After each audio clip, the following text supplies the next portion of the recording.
Hello doctor. नमस्कार, hello doctor कार्यक्रम में आपका स्वागत है। मैं सोनिका ढटवाल। हेलो डॉक्टर कार्यक्रम एक ऐसा कार्यक्रम है जिसमें हम आपको उसके स्वास्थ्य के प्रति आपको जो है महत्वपूर्ण जानकारी देते हैं और उस स्वास्थ्य के प्रति किस तरह से बीमारी से लड़ा जा सकता है उसके प्रति हम आपको जानकारी देते हैं। कैंसर एक ऐसी बीमारी है जो डीएनए किस तरह से खराब होता है आज तक नहीं पता चला। आज कैंसर के विषय में हम बात करेंगे ब्रेस्ट कैंसर की। ब्रेस्ट कैंसर एक ऐसा कैंसर है जिसका जो ग्रोथ है, वृद्धि, विकास किस तरह से होता है, कैंसर दिन और रात नहीं देखता। अक्सर महिलाएं जो हैं इस बीमारी को अनदेखा करती हैं और सोचती हैं कि आज नहीं कल दिखा लेंगे, जो एक गंभीर जो है समस्या लेके मिलता है। आज ब्रेस्ट कैंसर पर बात करने के लिए हमारे साथ आज स्टूडियो में हमारे साथ उपस्थित हैं डॉक्टर राकेश गौतम। डॉक्टर साहब, आपका हमारे इस कार्यक्रम में बहुत बहुत स्वागत है। धन्यवाद सर। जैसे कि हम हेलो डॉक्टर कार्यक्रम में हम स्वास्थ्य के प्रति जो बात करने वाले हैं, आज हम कैंसर विषय पे जो है महिलाओं में जो नंबर 1 कैंसर माने जाने वाला आज के समय में है वो है ब्रेस्ट कैंसर। सबसे पहले मैं ब्रेस्ट कैंसर पे जाने से पहले मैं आपसे ये जानना चाहूँगी कि कैंसर क्या है। कैंसर, देखिए, जो हमारे शरीर के सेल्स होते हैं वो जो है धीरे धीरे रेगुलेटेड फॉर्म में जो है डिवाइड होते रहते हैं और उसका डिवीज़न का एक जो है इंटरनल मैकेनिज्म होता है। कितना सेल डिवाइड होना है, कितना किसी अंग की वृद्धि होनी है, वो उस रेगुलेटरी मैकेनिज्म पे डिपेंड करता है, वो हमारे जीन्स में कंटेंट होता है। लेकिन जब हमारा सेल्स की जो डिवीज़न है वो अनकंट्रोल्ड हो जाती है तो वो ट्यूमर का रूप धारण कर लेती है और वो कैंसर बन जाता है। जी, ये अगर हम महिलाओं में आज के समय में जो है सबसे नंबर 1 कैंसर माने जाने वाला जो ब्रेस्ट कैंसर है, तो ब्रेस्ट कैंसर क्या है? ब्रेस्ट कैंसर जो है महिलाओं में जो है ये आज की डेट में नंबर 1 कैंसर जो है महिलाओं में हो गया है। इससे पहले जो है बच्चादानी के मुंह का कैंसर जो है उसको जो है नंबर 1 कैंसर महिलाओं में माना जाता था, लेकिन अब जो समय ऐसा आ गया है कि ब्रेस्ट कैंसर जो है वो नंबर 1 हो गया है। उसके प्रमुख कारण हमारे भारत में ये हो गए हैं कि हमारा रहन सहन जो है वो पश्चिमी सभ्यता को ज़्यादा अपना रहा है। हमारा रहन सहन जो है वो बदल गया है। हमारी शादी कई उम्र जो है वो लेट हो जा रही है। अगर शादी हो भी जाती है तो हम जो बेबी जो है वो कुछ देर के बाद पैदा करते हैं और बेबी के जन्म के बाद हम जो स्तनपान नहीं कराते हैं वो एक जो है ब्रेस्ट कैंसर होने का मुख्य कारण है। जैसे डॉक्टर साहब आपने बताया कि हम जो है अपने जो वेस्टर्न कल्चर को जो है हम वो अपना रहे हैं, तो ये जो है एक मुख्य कारण इसमें जो वो हो सकता है। तो महिलाओं में जो है ये ब्रेस्ट कैंसर जो होता है उसका मुख्य कारण क्या है? जिस तरह से आपने बोला कि हम जो है वेस्टर्न कल्चर अपना रहे हैं, पर जिस तरह से अगर हम बात करें कि अगर इस चीज़ को रोका जा सकता है कि कैसे हम इस चीज़ को रोक सकते हैं? एक तो ये है कि शादी की उम्र ठीक होनी चाहिए और बच्चे ठीक टाइम से होने चाहिए, और बच्चे जब हो जाते हैं तो उनको स्तनपान जरूर कराना चाहिए। हमारा खान पान अच्छा होना चाहिए, नेचुरल होना चाहिए। प्रोसेस्ड फूड जितना भी कम हो उतना कम खाना चाहिए, क्योंकि उसमें जो है केमिकल प्रिजर्वेटिव्स होते हैं जो कैंसर के कारक होते हैं। इसके अलावा शराब की लत, धूम्रपान, और जैसे बहुत ज़्यादा हम एक्सरे मशीन के पास ना जाएं या किसी को रेडियोथेरेपी पहले से लगी है तो उनको भी कैंसर होने का डर रहता है। उनको डर रहता है कि इसको कैंसर हो जाए। तो कैंसर क्या कोई उम्र, सबसे पहले तो है कि क्या किसी भी उम्र में जो है, आज के समय की बात करें तो हम देखते हैं कि बहुत छोटी उम्र में जो है इस बीमारी की जकड़न में आ जाते हैं, तो क्या उम्र है जो इस उम्र में जो है ये कैंसर जो है महिलाओं के उसमें उभरता है? प्राय ये देखा गया है कि ये बहुत कम महिलाएं ऐसी होती हैं जिनको छोटी उम्र में कैंसर होता है। ब्रेस्ट कैंसर यूजली 40 साल के बाद अधिक होता है, और उन महिलाओं में जिनमें पीरियड्स जो है बहुत जल्दी शुरू हो जाते हैं और मेनोपॉज जो है बहुत लेट हो जाता है, उनमें जो है ब्रेस्ट कैंसर होने की संभावना ज़्यादा रहती है। उनमें जो है ये ब्रेस्ट कैंसर होने की। डॉक्टर साहब, जो कैंसर है वो एक ऐसी बीमारी है जिसका जो शरीर में होता है और पता नहीं चलता है। क्या ब्रेस्ट कैंसर में भी ऐसा है कि ये पता नहीं चलता है, या किस समय इसका जो है पता लगाया जा सकता है? इसमें ऐसा है कि महिलाएं जो हैं 90% तक जो है अपने कैंसर के, उनके शरीर में क्या बदलाव हो रहा है, उनके ब्रेस्ट में कैंसर तो नहीं हो रहा है, उसको महिलाएं स्वयं ही पता उसका लगा सकती हैं। उसको सेल्फ ब्रेस्ट एग्जामिनेशन कहते हैं। और ये जो है सेल्फ ब्रेस्ट एग्जामिनेशन जो है 18 साल से की उम्र से हर लड़की को सिखाया जाना चाहिए। इसको करने के लिए जो है पीरियड्स के 10वें दिन जो है सेल्फ ब्रेस्ट एग्जामिनेशन हर महीने करना चाहिए।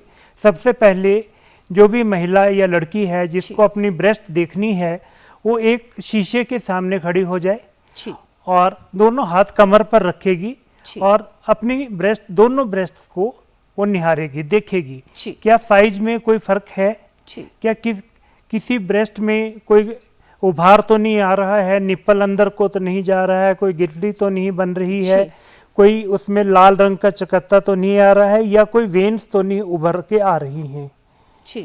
एक तो ये देखने का हो गया।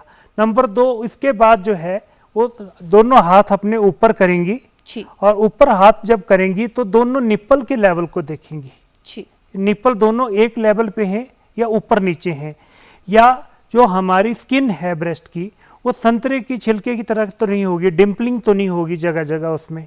अगर ऐसा कुछ हो तो तुरंत जो है डॉक्टर को दिखाना चाहिए।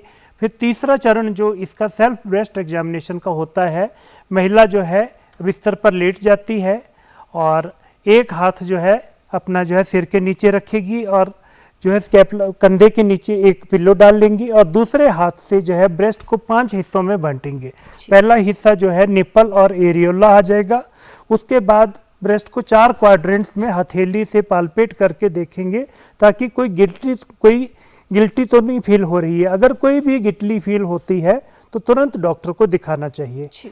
उसके बाद जो है डॉक्टर जो है उसको एग्जामिन करके उसका निदान करेगा और डायग्नोज करेगा कि किस तरीके से ये जो बीमारी है ये क्या कैंसर है या कोई साधारण ब्रेस्ट की साधारण बीमारी है। जी, अक्सर महिलाएं जो हैं इन चीज़ों से घबराती हैं और बात करने में भी हिचकिचाती हैं। तो क्या ऐसे जो 5 लक्षण, 4 और 5 लक्षणों की हम बात करें तो ऐसे कौन से 4 और 5 लक्षण हैं कि महिला जो है, जिस तरह से आपने बताया कि निपल्स जो अंदर की तरफ जा रहे हैं या कोई गिटली नज़र आ रही है, तो उसके अलावा भी कोई और ऐसे लक्षण हैं जिससे महिला जो है अपने आप एग्जामिन कर ले? और जो एग्जामिन करने के लिए क्या स्पेशल थोड़ा कहीं से ट्रेनिंग ली जा सकती है कि किस तरह से करना है? ट्रेनिंग की जरूरत नहीं होती है, अपने हाथ से ही देखना है। ब्रेस्ट के चारों तरफ अपने हाथ से सहला के देखें कोई गिटली तो नहीं पैदा हो रही है। कंधे के नीचे एक्जिला में देखें कोई गिटली तो नहीं पैदा हो रही है। और यहाँ हम जो ये सुप्रा क्लेविकुलर एरिया, हमारा क्लेविकल के ऊपर का गर्दन के नीचे का भाग, यहाँ कोई गिटली तो नहीं हो रही है। कोई अनयूजुअल रिसाव हमारे ब्रेस्ट से तो नहीं हो रहा है, निप्पल से कोई लाल रंग का, हरे रंग का, नीले रंग का, काले रंग का कोई फ्लूइड तो नहीं आ रहा है। जी, तो जो अगर इस तरह के कोई भी लक्षण अगर महिला को दिखते हैं तो तुरंत जो है वो डॉक्टर से संपर्क करना चाहिए। अगर महिला को इस तरह के, जो हम बात करें कि इस तरह के अगर निपल में कोई प्रॉब्लम है या उसको गिटली की प्रॉब्लम है, तो उसके बाद जैसे डॉक्टर के पास जाते हैं तो फिर उसके आगे का प्रोसेस कैसे है? उसके बाद कई बार जो दर्द है निपल में, जो वो गिटली होती है, वो कई बार कहते हैं कि अगर दर्द है गिटली में या नहीं है, तो अलग अलग मिथ होते हैं। अगर दर्द होता है तो ये समझ के चलना चाहिए कि 90% केसेस में कैंसर नहीं है। दुर्भाग्य ये है कि मरीज इसलिए इग्नोर करता है क्योंकि कैंसर में दर्द नहीं होता है। अगर इस तरह की कोई गिटली महसूस होती है तो डॉक्टर को चेक कराएं, योग्य सर्जन को दिखाएं। और जो टेस्ट वो लिखते हैं वो 3 प्रकार के टेस्ट हमें लिखते हैं। एक को क्लिनिकल एग्जामिनेशन करते हैं, दूसरा जो है हमें मेमोग्राफी टेस्ट लिखते हैं, और तीसरा जो है हमें फाइन नीडल एस्पिरेशन साइटोलॉजी, जो FNAC बोलते हैं, वो टेस्ट करवाते हैं। अगर ज़रूरी समझें तो अगर हाईली सस्पिशियस हो फिर उस केस में हम इंसिजनल या एक्सिजनल बायोप्सी करके उसका पता लगाते हैं कि ये कौन से स्टेज का कैंसर है और कौन से प्रकार का कैंसर है। और फिर अन्य टेस्ट करके जो है उसकी स्टेजिंग का पता लगाया जाता है कि कौन से स्टेज का कैंसर इस महिला को हो गया है। जी, जैसे डॉक्टर साहब आपने स्टेजेस की बात की, अक्सर जो है हम डर जाते हैं कि हम कैंसर शब्द ही ऐसा है जो डरा देता है, तो क्या इस कैंसर की जो स्टेजेस हैं उनके बारे में थोड़ा सा बताइए कि किस तरह से अगर कैंसर हो गया तो किस तरह से महिलाओं बूस्टअप अपने आप को कर सकती हैं और कितना ये क्योर है? सबसे पहले तो ये है कि सेल्फ ब्रेस्ट एग्जामिनेशन सबको सीखना चाहिए। अगर सेल्फ ब्रेस्ट एग्जामिनेशन उनको ठीक से आता है और प्रारंभिक स्टेज में ही कैंसर का पता लग जाता है तो 90% संभावना रहती है कि महिला पूरी जिंदगी जो है नॉर्मल लाइफ जिएगी। जी, उसका इलाज संभव है। लेकिन अगर हम चीज़ों को इग्नोर करेंगे, अगर हम लक्षण जब तक कैंसर के लक्षण जो है उभर कर आते हैं दिस ऑलरेडी लेट, तब तक स्टेज बढ़ चुकी होती है। जी, अगर प्रारंभिक स्टेज में पेशेंट का इलाज किया जाए तो 100% क्योरेबल है। डॉक्टर साहब आपने बहुत अच्छी सलाह दी कि अक्सर महिलाएं हम ये करती हैं कि अपने स्वास्थ्य के प्रति ध्यान नहीं देती हैं और अक्सर जो है उस चीज़ को इग्नोर करती हैं। तो ये बहुत बड़ा संदेश डॉक्टर साहब ने हमें दिया है कि हमें जो है महिलाओं को जो है अपने स्वास्थ्य के प्रति जागरूक रहना चाहिए और उस चीज़ को समय रहते जो है उसकी चेकअप करवाना चाहिए। अगर हम डॉक्टर साहब ब्लड रिलेशन की बात करें, अगर ब्लड रिलेशन में कहते हैं कि क्या ब्लड रिलेशन से भी ऐसा कोई कॉज है कि कैंसर अगर आपके किसी फैमिली में किसी को है तो वो आगे होने का भय? हाँ जी, जिनकी ब्लड रिलेशन में जैसे किसी की मदर को, मासी को, बहन को, कजन को अगर ब्रेस्ट कैंसर है ब्लड रिलेशन में तो उनको जो है ब्रेस्ट कैंसर होने की संभावना 2 से 3 गुना ज़्यादा हो जाती है। उन केसेस में जो है उन महिलाओं को जो है जेनेटिक काउंसलिंग जो है करानी चाहिए और जेनेटिक जो डॉक्टर्स होते हैं उनसे सलाह लेनी चाहिए। और 2 जीन होते हैं हमारे BRCA1 एंड BRCA2।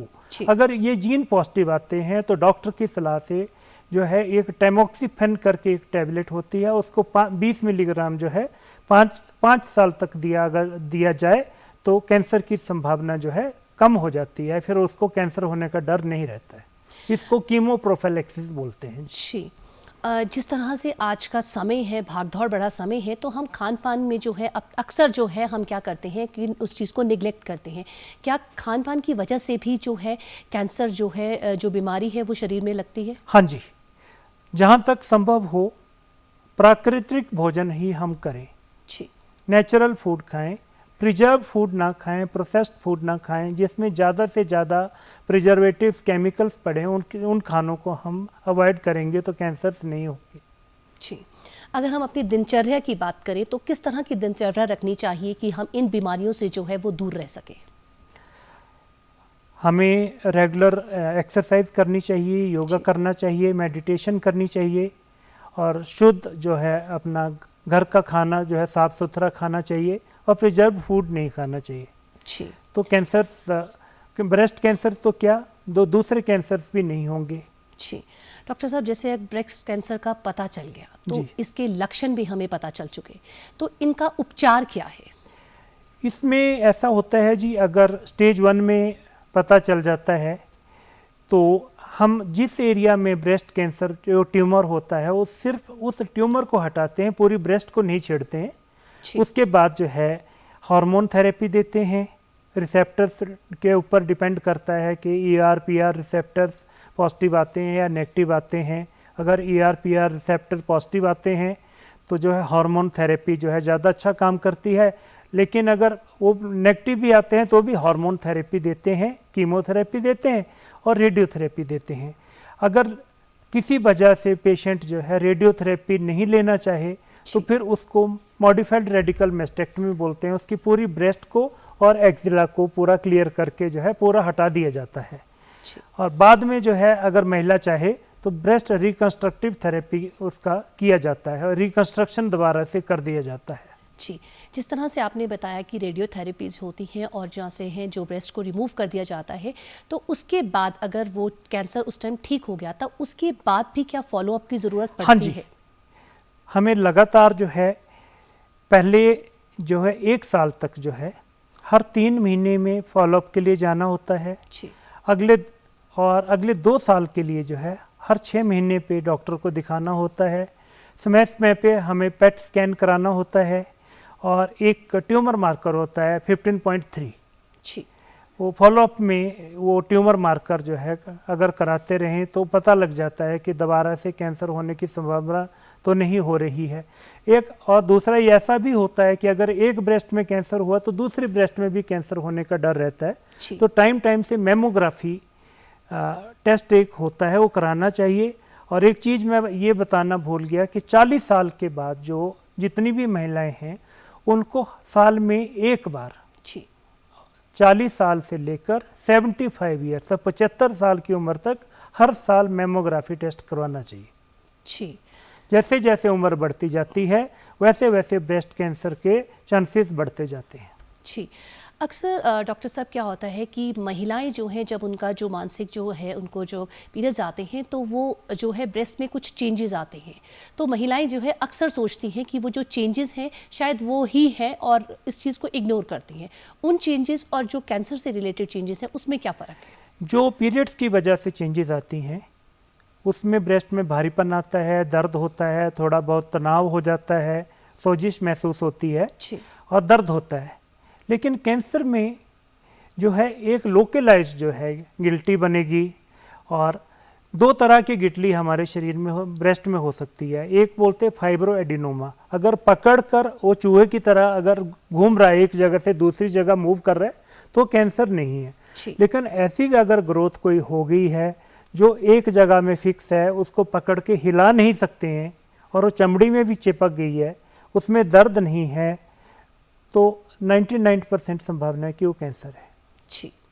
कैंसर हमेशा दर्द रहित होता है इनिशियल स्टेजेस में। तो ऐसी कोई भी बीमारी ब्रेस्ट में जिसमें दर्द नहीं है उसको हमेशा चेक कराना चाहिए। वो कैंसर होने का डर उसमें ज़्यादा है, उसमें ज़्यादा रहता है कि हम सोचते हैं कि दर्द नहीं है, जब तक हमें कोई एहसास दर्द नहीं होता तब तक हम सोचते हैं कि सब कुछ ठीक है, और जब दर्द होता है तभी हम जो है जब तक फिर दर्द होने लगता है तब तक लेट हो जाते हैं, तो स्टेज बदल जाती है। अक्सर डॉक्टर साहब क्या होता है कि महिलाओं को जो है कई महिलाओं को जो है एक्स्ट्रा ब्रेस्ट टिश्यू भी होता है, जैसे ब्रेस्ट के नीचे कहते हैं कि कुछ एक गांठ सेती होती है, वो क्या है?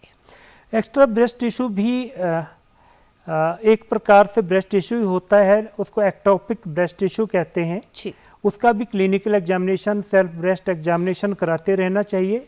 अगर जरूरी समझे तो उसका भी एक मैमोग्राफी टेस्ट करवा लेना चाहिए। जी। डॉक्टर साहब, जब ये अगर ब्रेस्ट कैंसर किसी महिला को हो गया है तो उसको आगे क्या किन विशेष बातों का ध्यान रखना चाहिए? अगर हम खान पान की बात करें तो उसको किन चीज़ों का विशेष ध्यान रखना चाहिए? उनको हेल्दी डाइट लेनी चाहिए, हेल्दी प्रोटीन डाइट लेनी चाहिए और प्रिजर्व फूड नहीं खाने हैं। स्मोकिंग अगर करते हैं स्मोकिंग नहीं करनी है, अल्कोहल अगर लेती है तो अल्कोहल नहीं लेने। जैसे कि हम वेस्टर्न दौर की बात कर रहे हैं तो आज के समय है कि हम जो एक्स्ट्रा प्रोटीन और एक्स्ट्रा डाइट्स जो है आर्टिफिशियल तरीके से जो लेते हैं वो कितने तक सही है महिलाओं के लिए? नेचुरल भोजन ही करना चाहिए जी। जो हमारे किचन में नेचुरल फूड है वही खाना चाहिए जी। क्या कैंसर जो है, जैसे हमने किचन की बात की, क्या हमारे जो हम घर पे खाना पकाते हैं क्या उनमें भी कुछ हमारे ऐसी चीज़ों का इस्तेमाल करते हैं, उनकी वजह से क्या है ये बीमारी होती है? उन चीज़ों का हमें ध्यान रखना चाहिए कि सब्जी जो हमारी आ रही है क्या उसमें बहुत ज़्यादा केमिकल स्प्रे तो नहीं हो रहा है जी। उस चीज़ का ध्यान रखना चाहिए, कौन से इलाके से आ रही है और वहाँ सब्जी में कितने प्रकार के केमिकल स्प्रेज हो रहे हैं। और सब्जी को बहुत अच्छे से धो लें तभी पकाएं, अदरवाइज़ जो जितना साफ़ सुथरी सब्जी हमें नज़र आएगी जिसमें कीड़ा नहीं होगा, जितना चमकीली सब्जी होगी उतनी ही वो घातक होगी। जी। डॉक्टर साहब ने बहुत अच्छी बात बताई कि हम कहते हैं कि जो अच्छा दिख रहा, हम हमेशा सब्जी वाले के पास जाके जो अच्छी सब्जी होगी उसे लेंगे। ये बहुत अच्छी आपने बात बताई कि हमें जो है जिसमें कीड़ा लग रहा है तो इसका मतलब कि वो सब्जी अच्छी है और हम जो है उस चीज़ को, उस ट्रेंड को बदलें। सर, जैसे कि आपने बताया कि सेल्फ एग्जामिनेशन, तो हमने सीखा कि किस तरह से सेल्फ एग्जामिनेशन किया जा सकता है। अगर थोड़ा देर हो जाए या हमें समय से ना पता चले तो उस टाइम, उस स्टेज में क्या पहला ट्रीटमेंट क्या मिलता है? तुरंत डॉक्टर के पास जाएं जी। सबसे पहले आपकी मेमोग्राफी की जाएगी, मेमोग्राफी गाइडेड आपका बायोप्सी की जाएगी। जैसे बायोप्सी की रिपोर्ट आएगी आपकी सर्जरी की जाएगी। उस सर्जरी पे डिपेंड करता है कि आपकी स्टेजिंग क्या है। अगर स्टेजिंग कम है तो आपका सिर्फ वही भाग निकाला जाएगा ब्रेस्ट का जिसमें ट्यूमर है। अगर एक्सटेंसिव ग्रोथ हो गई है, निपल एरियोला हमारा सब चीज़ इन्वॉल्व हो गई है, तो फिर पूरी ब्रेस्ट को निकाला जाएगा। जी सर, जैसे कि आपने कहा कि ब्रेस्ट फीडिंग जो है वो बहुत ज़्यादा ज़रूरी है ताकि इस बीमारी से बचा जा सके। अक्सर जो है वो महिलाएं कहती हैं कि दूध नहीं बना बच्चा होने पर, तो उसके क्या कारण रहते हैं, तो वो महिलाएं क्या करें कि जब ये कारण हो कि उनके दूध नहीं बना तो वो कैसे वो उस चीज़ को तो गायनेकोलॉजिस्ट को दिखाएं, उसके दवाई मिलती है। जी, दूध तो ब्रेस्ट बनने फीड की करवाना बहुत ज़्यादा ज़रूरी अगर है। दूध नहीं भी बनता है तो भी बच्चे को आप ब्रेस्ट फीड कराइए। ब्रेस्ट फीड करवाना, सकलिंग से जो है हमारे शरीर में हार्मोन का स्राव होता है और वो कैंसर से बचाता है। तो ये जो ब्रेस्ट फीड है वो कितने समय तक जो है वो करवाना चाहिए? कम से कम 6 महीने एक्सक्लूसिव ब्रेस्ट फीड ही बच्चे को कराना चाहिए, इसके सिवा और कुछ नहीं देना चाहिए बच्चे को। आजकल जो वेस्टर्न दौर की बात करें, आजकल जो है हम जो है पंप के थ्रू जो है बॉटल में जो दूध निकाल देते हैं, वो कहाँ तक सही है? नहीं, वो सही नहीं है जी। वो सही नहीं है। उस चीज़ को जितना हम नेचुरली जिस चीज़ को हम करेंगे, भगवान ने जैसा बनाया हमें उसी रूप में रहना चाहिए। जितना हम नेचर के करीब रहेंगे उतना ही हम बीमारी से बचे रहेंगे, उस चीज़ से बचे रहेंगे। उस चीज़ से बचने के लिए जो है हमें जो है नेचुरल जो है ब्रेस्ट फीडिंग जो है महिलाओं को करानी बहुत ज़्यादा ज़रूरी है। डॉक्टर साहब, और भी जैसे हमारी आपने बताया कि मासी को है तो आगे किसी को होने के जो है उनसे लक्षण रहते हैं, और आगे जो है तो किस उम्र में जो है जो आप जो है उम्र जो है जो हम पहले कहते थे कि 40 के बाद की है, आज के समय में अगर हम पिछला डाटा निकाल के देखें तो बहुत छोटी कम उम्र की महिलाओं को भी जो है ये ब्रेस्ट कैंसर की बीमारी होने लगी है। ब्रेस्ट कैंसर की जो बीमारी है छोटी उम्र में उन्हीं महिलाओं को होती है जिनके ब्लड रिलेशन में पहले किसी को कैंसर रहा हो। जी, तो उनको हिस्ट्री पता करनी चाहिए जी, और उनको जेनेटिक चेकअप भी अपना कराना चाहिए। वो जीन जो BRCA1 और BRCA2 जीन्स जो है उसका टेस्टिंग करवा लेना चाहिए। अगर वो पॉजिटिव निकलता है तो उसके हिसाब से फिर उनको ट्रीटमेंट लेना चाहिए। जो आपने टेस्टिंग जो आपने बताई वो किस समय पे करवाई जा सकती है? वो कभी भी अपना हिस्ट्री पता कर लें जी, कि हमारे खानदान में ये ऐसी इस तरह की प्रॉब्लम रही है तो मुझे भी ये प्रॉब्लम हो सकती है। तो एज क्राइटेरिया क्या होगा? 25 के बाद जो है महिलाओं को जो है वो करवा लेना चाहिए। मेमोग्राफी जो है यूजुअली 40 साल के बाद करानी चाहिए। जी, उससे पहले सेल्फ ब्रेस्ट एग्जामिनेशन ही कराना चाहिए। जी, जैसे आपने बताया कि जो मेमोग्राफी है वो 40 के बाद होती है, तो उससे पहले अगर कोई गिल्ट हो तो उससे पहले क्या किस तरीके से जज किया जा सकता है? सेल्फ ब्रेस्ट एग्जामिनेशन जी, सेल्फ उससे ही किया जा सकता है। और किन विशेष जैसे हर महीने तो सेल्फ ब्रेस्ट एग्जामिनेशन हम कराते रहते हैं। पेशेंट को बोलेंगे हम सेल्फ ब्रेस्ट एग्जामिनेशन कराते रहिए, और साल में 2 बार आप डॉक्टर को दिखा लीजिए। जी, डॉक्टर साहब, जैसे कि आपने बोला कि सेल्फ तो एग्जामिन हम करेंगे ही, और उससे ये ऐसे और कौन सी बातें हैं, विशेष बातें हैं जिन महिलाओं को जो है आप हमारे दूरदर्शन के माध्यम से जो है महिलाओं को संदेश देना चाहेंगे कि किन बातों का महिलाओं को विशेष ध्यान रखना चाहिए? विशेष ध्यान यही रखना है कि जी एक तो अपना स्वास्थ्य का ध्यान रखें, सेल्फ ब्रेस्ट एग्जामिनेशन करें, और अगर कोई भी आपके ब्रेस्ट में किसी भी प्रकार की कोई चेंज आपको महसूस होती है तो तुरंत आप जो है योग्य सर्जन को दिखाएं और अपने टेस्ट करवाएं। अक्सर डॉक्टर साहब ये जो बीमारी है डर पैदा कर देती है, उस डर को कैसे दूर किया जा सकता है? डर के आगे जीत है जी। जी, हिम्मत आप करेंगे तो ठीक होंगे। जितनी आपकी विल पावर होगी और जितना अर्ली स्टेज में आप डॉक्टर के पास जाएंगे, अर्ली स्टेज में आप ट्रीटमेंट करवाने जाएंगे, उतने ही आपकी ठीक होने की संभावना रहेगी। जितना आप देर करेंगे फिर इट्स ऑलरेडी टू लेट। जी, डॉक्टर राकेश गौतम, आपने हमें बहुत ही महत्वपूर्ण जानकारी दी कि जितना जल्दी हो सके महिलाओं को जो है अपने स्वास्थ्य के प्रति जागरूक होना होगा, और जितनी जल्दी है इस बीमारी को जो है पहचान लें, और उससे जो है, और सबसे बड़ी आपने ये बात बोली कि डर के आगे जीत है। डॉक्टर साहब, आप हमारे इस कार्यक्रम में आए, आपके बहुत बहुत धन्यवाद। Thank you. Doctor Rakesh Gautam ने हमें बहुत अच्छी बात बताई कि डर के आगे जीत है। जिस महिला का दृढ़ विश्वास जो है बहुत तेज है, ताकत है, तो बीमारी से लड़ा जा सकता है और बीमारी को हराया जा सकता है। कोई ऐसी बीमारी नहीं जिसे हराया नहीं जा सकता। कैंसर भी एक ऐसी बीमारी है जिसको हम हरा सकते हैं, लेकिन हमें जो है समय से पहले जागरूक होना होगा। आज के कार्यक्रम में सिर्फ इतना ही। नमस्कार।